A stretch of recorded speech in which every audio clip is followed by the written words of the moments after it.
16वां अध्याय। कार्तवीर कहने लगा कि हे भगवान, वह राक्षस कौन था और कंचन मालिनी कौन थी? उसने अपना धर्म कैसे दिया और उसका साथ कैसे हुआ? हे ऋषि, अत्रि ऋषि की संतान के शूर, यह कथा सुना कर मेरा कौतूहल दूर कीजिए। तब दत्तात्रेय जी कहने लगे कि राजन, इस पुरातन विचित्र इतिहास को सुनो। कंचन मालिनी नाम की एक सुंदर अप्सरा थी जो माघ मास में प्रयाग में स्नान करके कैलाश पर्वत जा रही थी। तब उसको मार्ग में जाते हुए हिमालय के कुंजन से एक घोर राक्षस ने देखा। उस सोने जैसी तेज वाली, सुंदर कटी वाली, बड़े बड़े नेत्रों वाली, चंद्रमुखी सुंदर केस वाली सुंदर अप्सरा को देखकर उस राक्षस ने कहा, हे सुंदरी का कमलनयनी, तुम कौन हो और कहाँ से आ रही हो? तुम्हारे वस्त्र और बेड़ी भीगी हुई क्यों है? तुम आकाश मार्ग से कहाँ जा रही हो और किस पुण्य के प्रताप से तुम्हारा शरीर ऐसा तेजस्वी और रूप ऐसा मनोहर है? तुम्हारे गीले वस्त्र से मेरे मस्तक पर गिरी हुई एक बूंद जल से मेरा क्रुद्ध मन को एकदम शांति प्राप्त हो गई। इसका क्या कारण है? ये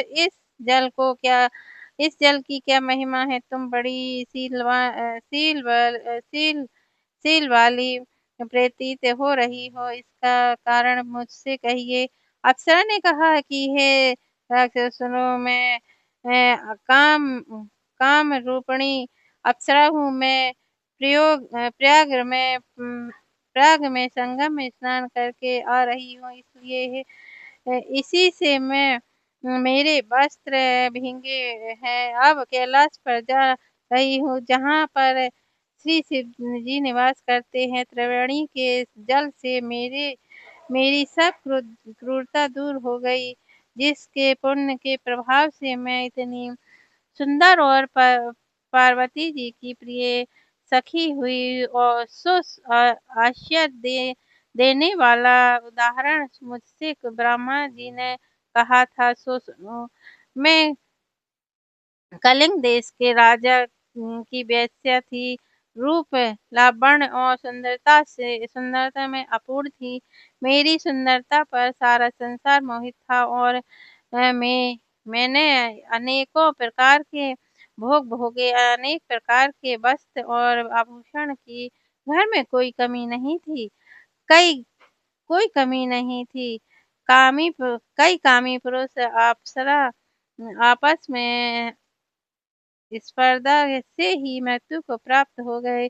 इस तरह उस नगर में बड़ी सुंदरता से यौवन व्यतीत हुआ और मैं वृद्धावस्था को प्राप्त हो गई।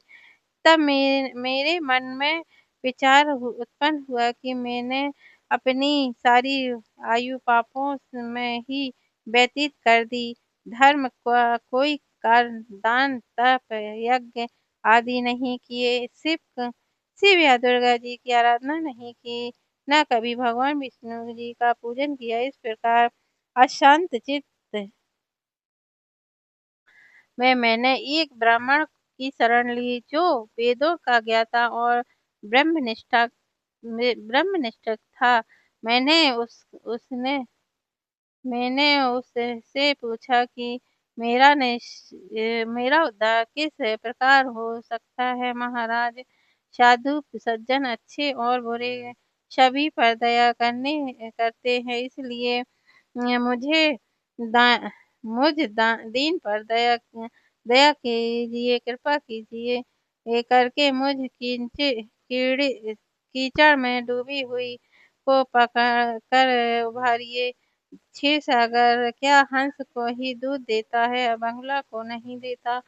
तब वह ब्राह्मण राजा का पुरोहित इस सब बातों को सुनकर मुझ पर दया करके कहने लगा, तू ब्रह्म के क्षेत्र प्रयाग में जाकर माघ में त्रिवेणी संगम में स्नान कर, परंतु मन में अशुभ क्रिया न करना। विचार नहीं करना। पापों के नाश के लिए महर्षि ने तीर्थ स्थान के से अधिक और कोई प्रायश्चित नहीं बताया। प्राग में स्नान करने से तू अवश्य पवित्र होकर स्वर्ग हो जाएगी। हे भाविनी, पुराने समय में गौतम ऋषि की स्त्री को देखकर इंद्र ने काम के वशीभूत होकर कपट भेष में उससे भोग किया था। इसलिए ऋषि द्वारा श्राप दिया गया और उसका शरीर अत्यंत लज्जा युक्त हजारों भागों वाला हो गया। तब इंद्र नीचा मुँह करके अपने पापों कर्मों की बुराई करने लगा और मेरु पर्वत की मेरु पर्वत के शिखा पर स्वच्छ जल वाले सरोवर पर एक स्वर्ण कमल के से भरे हुए कोटर में घुस गया और अपने पाप को धिक्कारता हुआ काम की बुराई करने लगा कि यह सब पापों का मूल है। इसके ही वशीभूत होकर मनुष्य नरक में जाता है और अपने धर्म के कीर्ति, यश और धैर्य का नाश करता है। इस इंद्र ऐसा सोच रहा था, सो बिना सारा इंद्र के बिना सारा देवलोक शोभाहीन हो गया। तब देवता, गंधर्व, किन्नर, लोकपाल इंद्राणी के सहित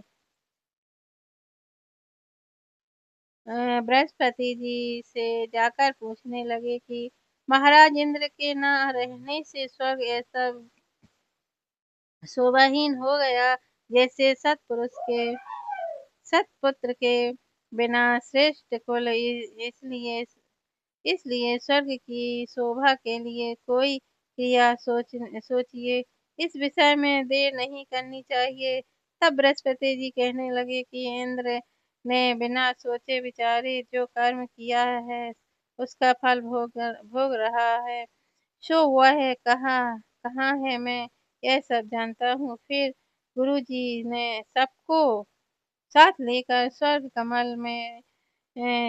कमल से युक्त बड़े सरोवर में इंद्र को देखा, जिसका मुख मलिन और आंखें बंद थी। तब इंद्र ने बृहस्पति जी के चरणों को पकड़कर कहा कि इस पाप से उद्धार करके आप मेरी रक्षा कीजिए। तब बृहस्पति जी के ने इंद्र से कहा कि प्राग में स्नान करने से ही तुम पाप मुक्त हो जाओगे। तब इंद्र सहित सबने ही प्राग में जाकर संगम में स्नान किया और त्रिवेणी स्नान से इंद्र पाप मुक्त हो गया। तब बृहस्पति जी ने इंद्र को वरदान दिया कि तुम्हारे शरीर में जितने भाग हैं सब नेत्र हो जाएं। तब इंद्र ब्राह्मण के ए, ब्रह्मांड ब्रह्मांड के बर से हजारों नेत्रों जैसा सुशोभित हुआ, जैसे मानसरोवर के कमल कमल